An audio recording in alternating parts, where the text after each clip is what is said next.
So hello everyone, this is Nityanand Mishra, and today we are going to cover basic electronics engineering subject, and the unit first is semiconductor diode. So let us start semiconductor diode. Okay, so first of all, come to the definition of semiconductor diode. That what is the semiconductor diode? What is its definition also? And how it is formed, how it is made from. So let us see the definition of semiconductor diode. So a semiconductor diode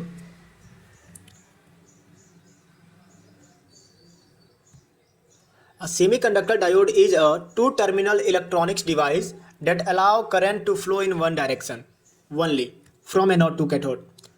So what is the semiconductor diode? The semiconductor diode is a two-terminal electronics device.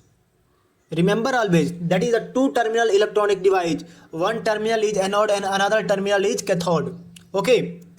And the flow of current in the semiconductor diode in only one direction. Remember always. In MCQs type question, ever asked that in semiconductor diode, where the current flow. So we have to just take only one direction. Okay. It is made by joining a p-type and n-type semiconductor and forming p-n junction. It is joined a p-type and n-type semiconductor, and when p-type and n-type semiconductor are attached to each other, that perform a p-n junction. Okay. So let us see the construction of p-type region. Okay, p-type region. So in p-type region only holes are present, and that holes are positive charge carrier, okay, as majority carriers. Another n-type region may that has electrons, and that is the negative charge carriers. Okay, and when these two are joined, whenever these two are joined, that perform a p-n junction. Okay, and depletion region develop at the junction due to the recombination of electrons and holes. So that is the symbol of anode semiconductor diode. Okay, so let us see current flow from anode P to cathode N, and that is known as the forward biased. And when the current flow from cathode to anode, that is known as the reverse biased. Okay, so let us see the working principle of a semiconductor diode. So the working principle based upon the forward bias and reverse bias. So what is the forward bias? So the forward bias, positive terminal of a battery to P side, negative to N side. Depletion layer narrows, current flows easily, act as closed switch. Okay, this is act as a closed switch, and the current flow from P side to N side, means anode to cathode also. Okay, another is reverse bias. So under the reverse bias, the current flow from N side to P side, and this is also considered as a closed switch also. So let us see the characteristic of a diode. So that is the forward bias region. Under the forward bias region, the right side of graph, that is formed in the right side of the graph. After a certain voltage called cut in or threshold voltage, that is approx 0.7 volt for silicon and 0.3 volt for germanium, diode starting conducting. So the question arises from this topic, that when does a diode starting conducting for silicon and germanium also. So when the threshold voltage of silicon is equal to approx 0.7 volt and silicon approx 0.3 volt, then the diode starts conducting. Okay, another is reverse region, and the graph is performing in the left side a very small current flow in the reverse region, very small current flows, small amount of current flow from the reverse region. If reverse region voltage excited is a limit called a breakdown voltage. Okay, a large reverse current can damage the diode, and when the large reverse current flow over the diode, that can also damage the diode. Okay, so let us see the important parameters that is used in the semiconductor diode, that is threshold voltage. So what is the threshold voltage? The minimum voltage voltage to start conduction. So that is known as the threshold voltage for silicon, that is equal to 0.7 volt. And reverse situation, that is denoted with IS, that is the small current in reverse bias, that is measured in nanoamperes. Breakdown voltage, voltage at which diode break down in reverse bias, that is known as the breakdown voltage. Another is peak inverse voltage, PIV, that is the maximum reverse voltage diode can withstand safely. Okay, so let us see the application of diode. So the application of diode as follows, that is used in the rectification, AC to DC conversion, used in the power supply, clipping and clamping the circuits, voltage regulation, general diode, and singular demodulation in radios, protection circuit, free wheels diodes in motors also.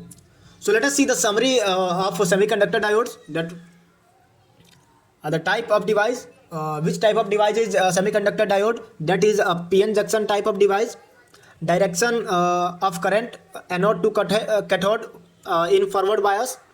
Main function, what is the main function of semiconductor diode? That is the allows current in only one direction only. And key properties, rectifying behavior, one way conduction. So overall the above topic, that is the summary of the above topic, and from here you can easily understand about the semiconductor diode. That will also help you to making a short notes. Okay, so let us see the intrinsic and extrinsic semiconductor diodes. Okay, the first one is intrinsic semiconductor. So what is the definition of this? So an intrinsic semiconductor diode is a pure form of semiconductor material like silicon and germanium without any impurities. That is the pure form of the silicon and germanium materials that has no any impurities. Okay, so that is in the pure form. So let us see the properties of intrinsic semiconductor. So at absolute 0 Kelvin, behavior like an insulator. Okay, at the room temperature, some electrons gain energy and jump to the conduction band. At the room temperature, some of the electrons in the intrinsic semiconductor gain the energy and jump to the conduction band and leaving behind the hole. Okay, the number of free electrons is equal to the number of holes. So a question arises here, why it is not used directly in diodes? Why intrinsic semiconductor diode is not used directly in diodes? So there has a very low conductivity, and that is no suitable for real world electronics application. That's why we use intrinsic semiconductor in diode construction. Okay, so whenever a question asking from this topic, you easily answer this. Second one is extrinsic semiconductor. So let us see the definition. So an intrinsic semiconductor is made by dropping an intrinsic semiconductor with a small amount of impurities to improve its conductivity. For improve the conductivity of a intrinsic semiconductor, we just add some impurities by the method of doping. Okay, so in here there are two types. First one is N-type semiconductor and second one is P-type semiconductor. Under the N-type semiconductor, doped with pentavalent atoms, that is phosphorus and arsenic. N-type semiconductor doped with pentavalent atoms, that is phosphorus and arsenic, and extra electrons are denoted, and that is increasing free electrons, and electrons are the majority carriers. In n type, the electrons are the majority carriers in the n type. Okay, let us see the p types. p type p type is doped with trivalent atoms, that is boron and aluminum also, and creating holes, and missing electrons, and holes are the majority carriers. Okay, semiconductor diode construction. So how a diode is formed? A semiconductor diode is made by joining a p type and n type semiconductor that perform p-n junction. So and a diode is an intrinsic semiconductor device also. Okay, so what is the difference? Let us see the difference between the intrinsic and extrinsic semiconductor diode. So first we see the features, okay, of intrinsic semiconductor, extrinsic semiconductor diode. Purity, that pure intrinsic semiconductor is pure. There has no any impurities, no any doping process involved in the intrinsic semiconductor. But in extrinsic semiconductor diode, doping with impurities, and that impurities are performing a p type and n type also. Conductivity very low, and that conductivity is very high. Charge carrier, only electrons and holes are the charge carrier, and here p type, under the p type electrons are the charge carrier as majorly, and under the p type the holes are the charge carrier majorly also. Okay, another features is used in real device, not no practical, and that is used in the all the diode also. Example, pure silicon and germanium, and the example of this p-n junction diode made from the doped silicon. Okay, so key takeaways: intrinsic semiconductor is the starting material. To make a working diode, we convert intrinsic semiconductor into extrinsic by doping.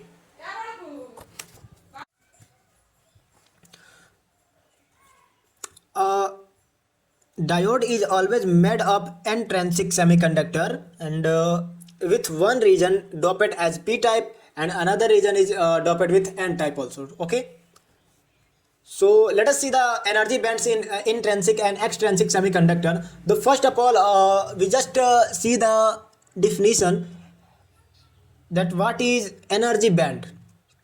In solids, electrons cannot have any energy they want. In solid, electrons have no any energy. Instead, they occupy a specific ranges in energy level known as the energy band. When an electron occupies a specific range of energy level, and that energy level is known as the energy band also. Okay, so let us see the three important energy bands, that is valence band, Vb. So in the valence band, the higher range of electrons energy, where electrons are normally present, and electrons here are bounded to atoms.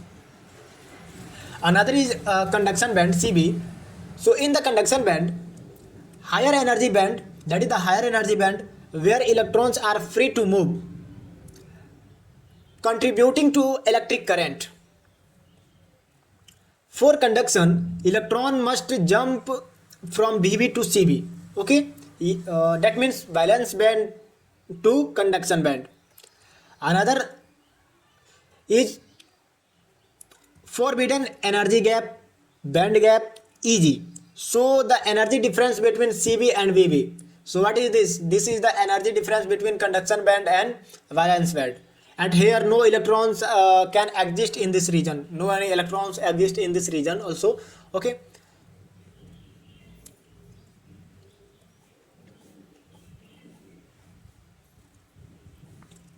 So under the two types of semiconductors, that is intrinsic semiconductor and extrinsic semiconductor, there has also energy bands present. Okay, so energy band structure, let us see the energy band structure in intrinsic semiconductor. So at zero, absolute zero, the energy band is full and conduction band is empty. So no conduction is possible at here, and at the room temperature, some electrons gain thermal energy and jump into the BB to CB and creating free electrons in CB also. So holes in BB missing electrons. An energy band diagram is intrinsic semiconductor that is as such like that 1.1 electron volt for silicon also, and valence band, the band gap is small 1.1 electron volt for silicon and 0.7 electron volt for germanium, and electrons jump across this small energy gap with thermal energy, with the help of thermal energy, and electrons holes pair are generated. Here electrons holes pair are generated. So the key characteristics, n is equal to p, that means electrons is equal to holes, there has a low conductivity and that is temperature dependent. Under the intrinsic semiconductor, so we know about the definition also. So the type of doping we know very well about the type of doping, and here the doping elements, pentavalent atoms, that is 5 valence electrons like phosphorus, arsenic, antimony. How it work? 4 of the 5 electrons from the band with neighboring silicon atom. The 5th electron is loosely bound become free. That will, the 5 electrons is loosely bound and that becomes free, and that is the increases the number of free electrons. Energy band in n type, so the conduction band CB and donor energy level just below to the CB, and that balance band also. The donor level is very close to CB. Electron can easily move to conduction band to conduction also. Key point, so majority carriers electrons and majority carriers holes, electrical conductivity increases. So that is all about this p-type semiconductor doping element. So let us see the summary table.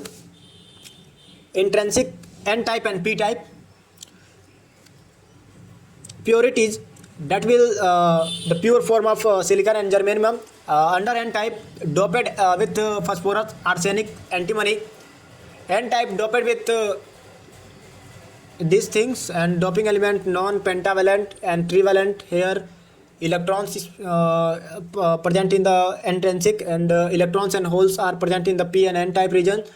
Electrons, holes and electrons are present in the p-type and n-type regions also.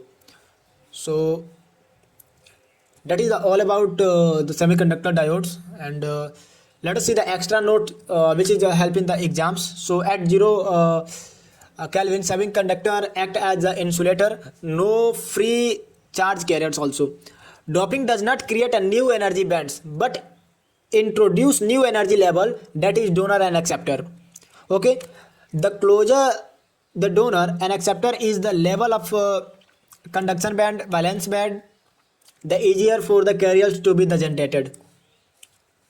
So that is all about the semiconductor diode, and the types of semiconductor diode, that is intrinsic, extrinsic semiconductor diodes, energy band also. So thank you.